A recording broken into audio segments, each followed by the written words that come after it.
Bonjour, ravi de vous retrouver pour cette nouvelle leçon de japonais. On va faire un peu comme d'habitude, on va faire du japonais mais à travers les caractères chinois. Et pour cela, on va prendre l'exemple d'école qu'il y a à Okinawa et d'un courant en particulier. Le tout se prononçant toujours Shaolin. Alors Shaolin, justement, c'est embêtant parce que c'est vraiment un terme où il y a vraiment beaucoup d'homophones. Et bien sûr, ça n'a pas loupé dans une revue française spécialisée sur les arts martiaux du Japon, mais qui s'ouvre à d'autres pratiques comme le Krav Maga. Il y a une interview d'un expert du Shurite, on va dire, mais qui est lié, on va dire, à ce qu'on appelle justement Shaolin, mais moi que je vais appeler différemment, je vous dis pourquoi, enfin, je vous l'ai déjà dit, mais je voulais vous le redire, ça évite les malentendus. Et cet expert, bien sûr, il parle de son karaté comme il a envie, puisque même pas tout, il est libre de le désigner comme il veut, mais là où c'est embêtant, c'est qu'ensuite la rédaction du journal nous explique que Shaolin, ça veut dire la petite forêt. Alors il y a un souci, puisque ça ne veut pas dire ça du tout, alors je ne sais pas qui s'occupe de ça. À un moment, c'était une personne d'origine japonaise qui s'occupait de ce lexique, de ces explications. Je ne sais pas pourquoi, je ne sais pas si c'est elle encore qui s'est chargée de ça. Si c'est elle, c'est décevant. Si c'est pas elle, c'est embêtant aussi, puisque voilà, on continue comme ça de transmettre des choses qui ne sont pas exactes. Bref, nous, on va donc parler de ces trois caractères, qui se lisent tous les trois Shou, hein. C'est ça le souci, hein. Ils sont tous dans Shaolin. Je vais vous mettre Lin, voilà, comme ça, on aura tout.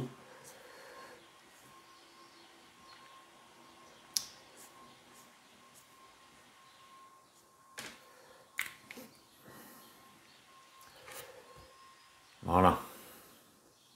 Donc, Shaolin, Shaolin, Shaolin. Alors, ça tombe bien, c'est le premier que je vous ai mis, hein, c'est lui, qui signifie petit.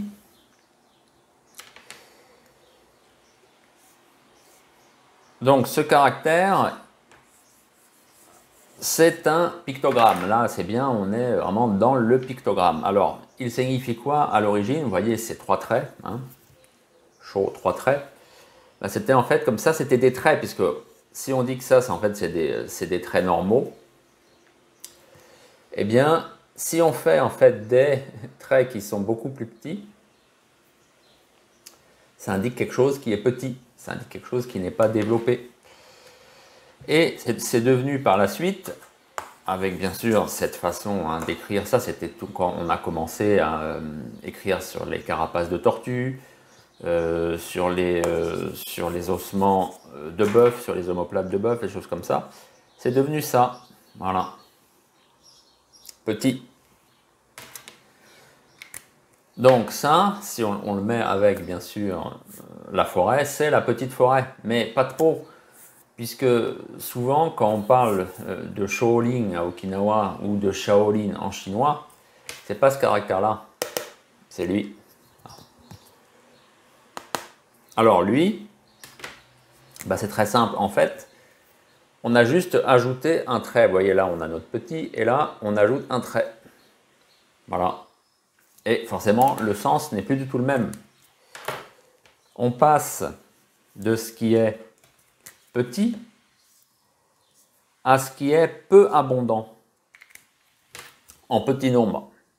En japonais, c'est tsukunai. Ça, avant, c'était chisai. Là, c'est tsukunai.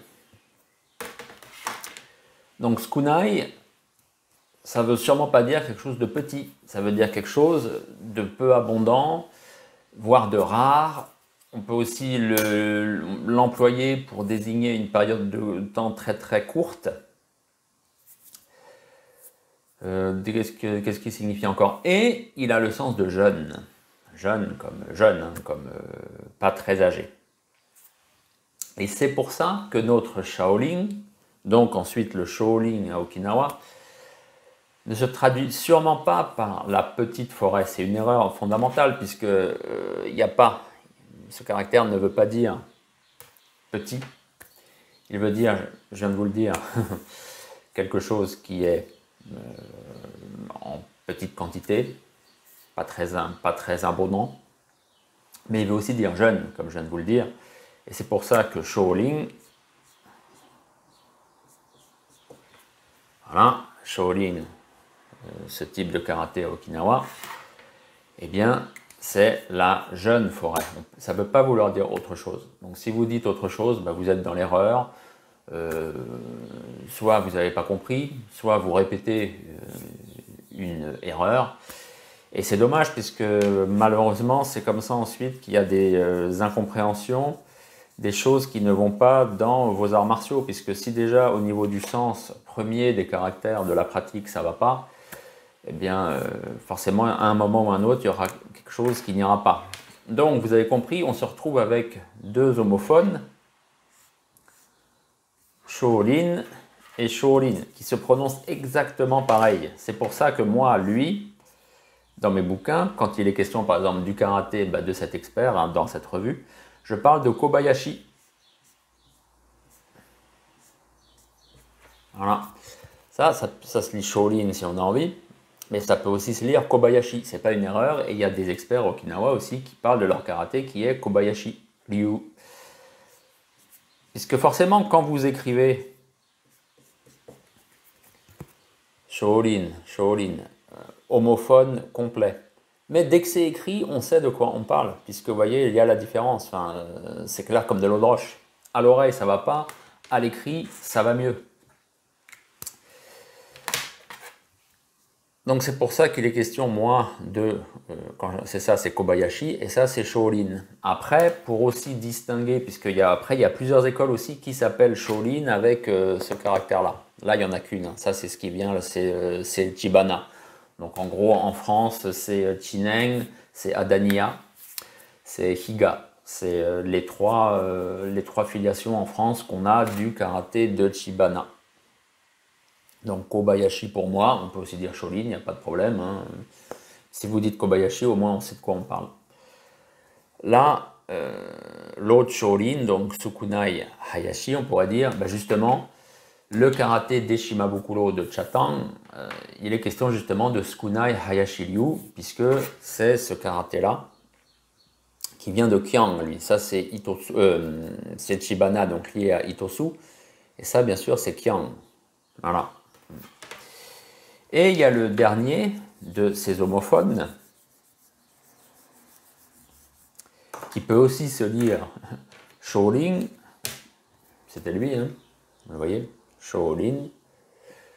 Donc ça, c'est le pain. Voilà, Matsu. Donc c'est pareil, le fondateur Nagamine Shōshin avait compris que, bien entendu, quand il écrivait son école avec ses caractères,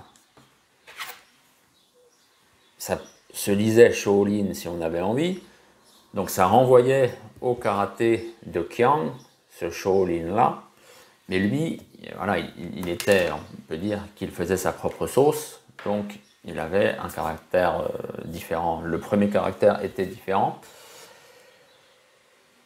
Et il a choisi justement pour pas qu'il y ait l'ambiguïté au niveau du son, pour un peu éviter cette homophonie, il a parlé de Matsubayashi, parce que ça peut aussi très bien se lire, Matsu, hein, je vous le disais, c'est le pain Matsu, fondamentalement Matsu en japonais, le pain en japonais c'est Matsu, ça c'est Hayashi, hein, donc c'est notre forêt.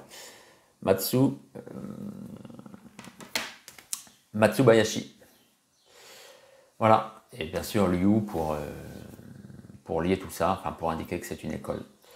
Pas un style, hein, on est d'accord. Ryu, c'est pas le style non plus. Peut-être je referai une vidéo aussi là-dessus. Ryu, c'est l'école, voilà. Eh bien écoutez, merci de m'avoir suivi jusque-là. Si toutes mes analyses vous intéressent, vous pouvez par exemple lire Karaté Kobudo à la source. De toute façon, tout ce que j'ai expliqué là, ça se retrouve dans mon bouquin, puisque bien sûr je parle du karaté de Kyang, je parle du karaté de Chibana, le karaté d'Eshimabukuro de Chatang, tout ça c'est dans le bouquin. Vous le trouvez sur Amazon, vous le trouvez chez Play Budo Store, vous le trouvez, chez Budo Store, hein. Vous le trouvez aussi chez Junku. Moi, je peux vous en envoyer un exemplaire dédicacé également. Si la vidéo vous a plu, eh bien, n'hésitez pas à la partager, donnez-lui le signe j'aime si justement elle vous a plu. Abonnez-vous aussi à ma chaîne YouTube, ça vous permettra comme ça de suivre tout ce que je publie. Retrouvez-moi aussi sur Facebook, JC Juster, c'est mon nom sur Facebook. Et voilà, je crois qu'on a fait le tour. Merci beaucoup de m'avoir suivi, je vous dis à bientôt.